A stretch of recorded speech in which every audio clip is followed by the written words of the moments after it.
children, in this session we will discuss the Argand plane and polar representation of complex number. So you can see a graphical representation has been given. This is y-axis, this is x-axis, origin. तो इसमें generally जैसे 4-3 हम लोग ने coordinate geometry में पढ़ा. 4-3 means x coordinate is 4, that is this distance is 4 and this one is 3. 4-3. Similarly, -2-3 means x coordinate is negative. Okay, this point B is this is -2-3. This is representing. So x coordinate is -2. ये distance -2 and y coordinate is 3. That is this distance is 3. Okay. तो argon plane एक ऐसा plane होता है बच्चों जिसमें किसी भी पॉइंट को हम उस एक कॉम्प्लेक्स नंबर से रिलेट कर सकें. यहाँ पे जो एक्स कोऑर्डिनेट होता है वो किसी भी कॉम्प्लेक्स नंबर का क्या मतलब होता है. z is complex number, it is represented by x plus i y. Okay, तो ये जो इसका x रियल पार्ट है ये x कोऑर्डिनेट से अगर हम रिलेट करें और इसका जो इमेजिनरी पार्ट है दैट इज y उसको y कोऑर्डिनेट से रिलेट करें तो इसका मतलब हर point whose coordinates are given or we can find the coordinate, we for every point we can relate it to a complex number. For example, I am taking the a के coordinates क्या है बच्चों 4-3. तो a को लिख सकते हैं ये x की वैल्यू है ये y की. So substitute this value in x plus I y. So point a can be related to a complex number that is 4x plus ये क्या हो जाएगा 4 plus 3i. 4 plus 3i. Similarly, point B, what is the coordinate of point B? X coordinate is -2 and y coordinate is 3. तो x की जगह पे आप -2 रखिए और y की जगह पे 3 रखिए. तो ये क्या हो जाएगा -2 plus 3i. In the same way, C point कहाँ पे है? ये C पॉइंट आप देखिए ये y एक्सिस पर है. तो y एक्सिस पे x कोऑर्डिनेट 0 होता है, x coordinate is 0 and y coordinate is 1. तो इसकी वैल्यू 0 हो गई, इसकी 1 हो गई. तो पॉइंट C को हम लोग किससे रिप्रेजेंट कर सकते हैं? यहाँ पे point C can be represented by, ये एरो हेड लगा दें, मतलब ये इक्वल नहीं है. Okay, point C is related to a complex number that is 0 plus i. इसी तरह से D को हम लोग किससे रिप्रेजेंट कर सकते हैं? आप देखिए ये D है, both are negative x and y, so we can say -2 -4i. In the same way E can be expressed as, now x coordinate is positive and y is negative. Okay, so 5 -2i. तो ये जो plane है इसको हम क्या कहते हैं? Complex plane या आर्गन प्लेन कहते हैं, जहाँ पे हर नंबर को कोई भी पॉइंट को, नंबर नहीं पॉइंट जिसके कोई कोऑर्डिनेट्स हैं, निर्देशांक हैं, उसको हम एक कॉम्प्लेक्स नंबर के साथ एसोसिएट कर सकें. ठीक है, अब इस आर्गन जो प्लेन ये जो होता है तो ये आर्गन प्लेन हो गया. अब इसमें देखिए मान लीजिए मैंने एक पॉइंट P लिया है जिसके कोऑर्डिनेट्स क्या हैं XY. तो इसका ये मतलब हो गया कि हम इससे रिलेटेड या इसके इक्विवेलेंट कॉम्प्लेक्स नंबर क्या होगा बच्चों Z, क्योंकि XY कोऑर्डिनेट है इसका मतलब x प्लस IY.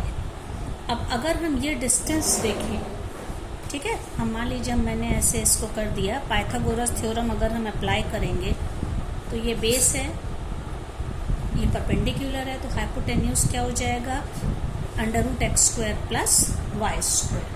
और ये क्या है? ये इसका ये ओरिजिन है. ओरिजिन के कोऑर्डिनेट्स 0 0 हैं और P के कोऑर्डिनेट्स XY हैं, या हम दूसरी तरह से कह सकते हैं कि डिस्टेंस OP, पॉइंट O और पॉइंट P के बीच का जो डिस्टेंस फॉर्मूला है √x1 - x2 the whole square plus y1 - y2 the whole square. तो OP जो डिस्टेंस है वो क्या है √x² प्लस y². लेकिन यही डिस्टेंस इस z के लिए क्या होता हम लोग पिछले सेशन में पढ़ चुके हैं, मॉड ऑफ z. ठीक है, मॉड ऑफ z हम लोग पढ़ चुके हैं. अगर if z is x plus i y, what will be mod of z? It is square root of, इन दोनों रियल और इमेजिनरी पार्ट के स्क्वायर करके ऐड करके स्क्वायर रूट करें. X square plus y square. तो हम इससे ये कह सकते हैं कि कोई भी कॉम्प्लेक्स नंबर है, इसका ये जो अगर इससे एक राइट एंगल ट्राइंगल बन जाए या उस कॉम्प्लेक्स नंबर का ओरिजिन से जो डिस्टेंस है वो बोले, या राइट एंगल ट्राइंगल का हाइपोटेन्यूज है वो उस पॉइंट P से जो उसका डिस्टेंस है पॉइंट P पर जो कॉम्प्लेक्स नंबर है वो उस ये जो डिस्टेंस उसके मॉड को रिप्रेजेंट करेगा। तो चाहे हम डिस्टेंस OP बोलें या इसको बोलें mod of the complex number x plus IY। अब इस तरह से हम कह सकते हैं कि अगर हम इसमें इसके x एक्सिस को रिप्रेजेंट करें, x एक्सिस पे हमेशा x एक्सिस मतलब ये y कोऑर्डिनेट 0 होगा, इस पे कोई भी पॉइंट ले, जैसे कि मैंने यहाँ पे लिया था y एक्सिस पे लिया था, इस तरह मान लीजिए x एक्सिस पे कोई भी पॉइंट ले तो y वाला पोर्शन ही रहेगा। तो x एक्सिस यहाँ पे क्या होगा, x एक्सिस को हम जब रिप्रेजेंट करेंगे तो ये हो जाएगा, अगर इसको हम ये x प्लस IY में ये हो जाएगा x plus 0i। x axis अपने आप में बहुत सारे कॉम्प्लेक्स नंबर्स को रिप्रेजेंट करे, depends on the value of x। Similarly y axis को अगर हम करेंगे, y एक्सिस क्या हो जाएगा, y एक्सिस हो जाएगा, y एक्सिस मतलब ये y एक्सिस देखिए यहाँ पे, तो यहाँ पे x को जैसे यहाँ पे थे ये c के कोऑर्डिनेट जो थे, तो यहाँ पे x वाला पोर्शन 0 होगा, 0 प्लस IY। तो इस तरह से हम ये कह सकते हैं कि ये जो आर्गन प्लेन है इसका जो x एक्सिस होता है वो किसी भी कॉम्प्लेक्स नंबर के रियल पार्ट को रिप्रेजेंट करता है, इसलिए हम इसको हम क्या कहते हैं, रियल एक्सिस। ये क्या कहलाएगा, रियल एक्सिस। और जो y एक्सिस पे कोई भी पॉइंट लेंगे वहां पे सिर्फ इमेजिनरी पार्ट होता है, रियल पार्ट 0 होता है। तो y एक्सिस क्या रिप्रेजेंट करता है, किसी भी आर्गन प्लेन का इमेजिनरी एक्सिस, काल्पनिक अक्ष को कहते हैं, ठीक है, इमेजिनरी एक्सिस। तो ये याद रखना आर्गन प्लेन में कि किसी भी नंबर को a प्लस IB से हम रिप्रेजेंट कर सकते हैं उसके कोऑर्डिनेट के हिसाब से, और ये जो ओरिजिन से उस पॉइंट का जो डिस्टेंस होता है वो हमेशा उसके मॉड्यूलस के बराबर होता है उस कॉम्प्लेक्स नंबर के जो पॉइंट P से रिप्रेजेंट हो रहा है। और इसमें x एक्सिस को हमेशा हम रियल एक्सिस कहते हैं और y एक्सिस को हमेशा हम क्या कहते हैं, इमेजिनरी एक्सिस कहते हैं। अब देख लीजिए, मान लीजिए जितने डिस्टेंस पे ये है, P के कोऑर्डिनेट्स x y हैं, तो हम इतने ही डिस्टेंस पे, मतलब कि यहाँ से हम x डिस्टेंस ही लें, ठीक है, और ये x और y सेम डिस्टेंस हैं, लेकिन क्वाड्रेंट फर्स्ट क्वाड्रेंट की जगह पे अगर फोर्थ क्वाड्रेंट हमारा आ गया तो इसके कोऑर्डिनेट्स होंगे x एंड -y।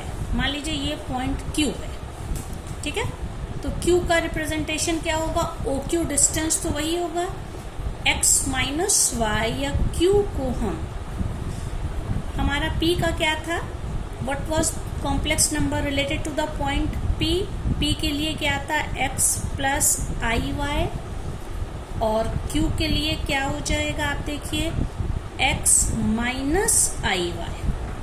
अब आप ये देख सकते हैं यहाँ पे ये जो P और Q के जो कॉम्प्लेक्स नंबर हैं वो एक दूसरे के कॉन्जुगेट है। कॉन्जुगेट आपको याद होगा बच्चों, अगर a प्लस IB कोई कॉम्प्लेक्स नंबर है तो a माइनस IB उसका कॉन्जुगेट कहलाता है। तो आप देख सकते हैं कि P and Q are conjugate of each other, okay, conjugate. और दूसरे उसमें हम ये कह सकते हैं कि अगर हमने ये हमारा x एक्सिस था और ये हमारा y एक्सिस था, तो आप देखिए पॉइंट P की ये मिरर इमेज है। मिरर इमेज का क्या मतलब रहता है कि 180 डिग्री रोटेशन हो जाता है ये इधर, तो इसमें मिरर इमेज में देखिए x कोऑर्डिनेट नहीं चेंज होगा, सिर्फ y कोऑर्डिनेट का उल्टा हो जाएगा, प्लस y का माइनस y। तो हम कह सकते हैं कि आर्गन प्लेन में कोई भी पॉइंट की जो मिरर इमेज पे जो पॉइंट होता है वो हमेशा उस पॉइंट का, उस कॉम्प्लेक्स नंबर का कॉन्जुगेट होता है।